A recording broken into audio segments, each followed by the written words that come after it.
The first time Ryan saw her smile, he almost forgot what loneliness felt like.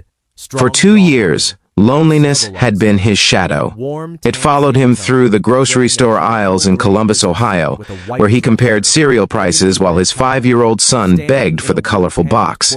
It sat beside him at school events where other parents held hands. It lay next to him every night in the quiet half of the bed that once belonged to someone who chose to leave. So when he matched with Hannah on a simple dating app, he wasn't looking for magic. He was looking for conversation, for warmth, for proof that his story wasn't already over. If you believe in kindness, second chances, and love that shows up when you least expect it, take a moment right now to like this video, comment where you're watching from, share it with someone who needs hope, and subscribe to the channel. Stories like this remind us that sometimes the most broken beginnings lead to the most beautiful chapters. Ryan hadn't been on a real date since the divorce. Between working long shifts as a paramedic and raising Mason alone, there wasn't much room for romance. His life ran on routines: school drop-offs, packed lunches, bedtime stories about astronauts and dinosaurs. He had learned to braid his son's shoelaces tighter, to pack extra snacks, to sit quietly outside Mason's bedroom door on the nights the little boy cried for a mother who no longer called. Hannah's messages were different from anyone else's. She didn't ask what he did for a living first. She asked what made him laugh. She told him she loved rainy days and old bookstores. She sent him a photo of the sunset over Lake Erie and said she always felt small in front of something that big. Ryan found himself smiling at his phone like a teenager, feeling a flicker of something he thought had burned out. Their first date was at a small Italian restaurant in the Short North District. Ryan arrived early, nerves humming beneath his calm exterior. He checked his reflection in the car window twice. He hadn't dressed up in years. A navy button-down, clean jeans, polished shoes. He felt awkward but hopeful. When Hannah walked in, time slowed in that quiet, cinematic way it does in the movies. She wasn't flashy. She wasn't trying too hard. She wore a soft green sweater and her brown hair fell loosely over her shoulders. But her eyes, steady and kind, met his with a warmth that felt real. Dinner flowed effortlessly. They talked about childhood dreams, about the strange calls Ryan responded to in the ambulance, about Hannah's work as a pediatric nurse. They laughed at the same awkward jokes. They both admitted they hated roller coasters but loved road trips. There were pauses, but they weren't uncomfortable. They felt like breaths between sentences, natural and easy. Ryan felt something unfamiliar rising in his chest. Not excitement exactly, not infatuation. It was steadier than that. It felt like possibility. Halfway through the evening, he realized he hadn't thought about the past once. He wasn't replaying old arguments in his mind. He wasn't bracing for disappointment. He was simply present. That alone felt like a miracle. After dinner, they walked along the brick sidewalks, the city lights reflecting softly on the pavement. A cool breeze drifted through the air, carrying the faint scent of autumn. Ryan found himself telling her about Mason, about how his son insisted on wearing a superhero cape to kindergarten for an entire week, about how he slept with a stuffed tiger named Captain Stripes. Hannah listened, truly listened. Her expression softened when Ryan spoke about the challenges, the custody schedule, the guilt, the fear that he wasn't enough. She didn't interrupt. She didn't offer cliches. She just stayed. By the time they reached her car, Ryan's heart felt dangerously open. He hadn't planned to like her this much. He hadn't planned to feel this understood. And then it happened. Hannah's smile faltered slightly.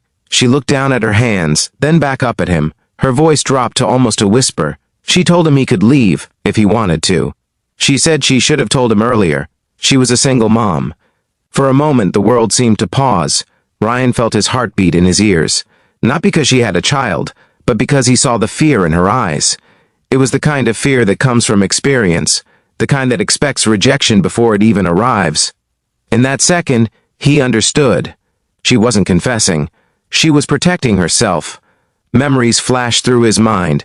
Women who had politely excused themselves once they learned he had a son. Text messages that slowly stopped. Dates that never turned into second ones. The unspoken calculation people made when they realized loving him meant loving a child too. Hannah's shoulders tensed, as if bracing for impact. Ryan looked at her differently then. He saw the strength behind her vulnerability, the courage it took to show up tonight knowing she might have to say those words. He imagined her own late nights, her own quiet kitchen after her child fell asleep. He imagined her carrying everything alone. He didn't see a complication. He saw a mirror. Instead of stepping back, Ryan felt something shift inside him. The loneliness that had followed him for years suddenly felt less heavy, because for the first time he wasn't the only one carrying it. He asked about her child, not out of obligation but genuine curiosity. She told him about Ava, her 7-year-old daughter who loved painting and insisted on wearing mismatched socks. As Hannah spoke, the tension slowly left her body. Her voice grew steadier. Her eyes lit up the same way Ryan's did when he talked about Mason. They stood there for nearly another hour, sharing stories of school pickups and bedtime negotiations, of the strange blend of exhaustion and joy that only single parents understand. There was no pity between them, only recognition. Ryan realized something powerful that night. The very thing he thought made him harder to love was the bridge connecting him to someone who truly understood. The challenges were real, of course. Blending schedules, introducing children carefully, navigating ex-partners and boundaries. It wouldn't be simple. Love rarely is. But as Ryan drove home, the city lights blurring through his windshield, he didn't feel afraid of the complexity. He felt hopeful because the complexity was shared. Over the next few weeks, they moved slowly. Coffee dates during lunch breaks, phone calls after the kids were asleep, honest conversations about fears and expectations. There were moments of doubt. Ryan worried about disappointing Mason again if things didn't work out. Hannah feared letting Ava get attached too soon. They didn't rush. They built. The first time Mason and Ava met was at a quiet park on a Sunday afternoon. Ryan's hands were sweating more than they had on the first date. But children have a way of cutting through adult anxieties. Within minutes, Mason was showing Ava how to climb the monkey bars. Ava was laughing so loudly that nearby parents turned to look.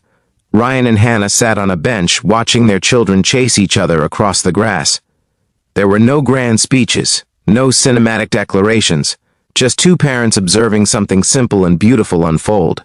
Ryan felt it then, the slow realization that life hadn't ended when his marriage did. It had changed shape, it had broken him in places, but it hadn't closed the door on love. Months later, on a quiet evening back in that same Italian restaurant, Ryan looked across the table at Hannah and felt gratitude more than anything else. Gratitude that she had whispered those words instead of hiding the truth. Gratitude that neither of them walked away. If this story is touching your heart right now, please take a moment to like the video, share it with someone who believes their chapter is over, and subscribe to the channel for more stories about second chances and unexpected love. Your support helps these stories reach the people who need them most. And before we reach the end, I have one small request. Comment the word hope below if you believe that broken beginnings can still lead to beautiful futures. Ryan once thought the perfect date meant ease, simplicity, a clean slate.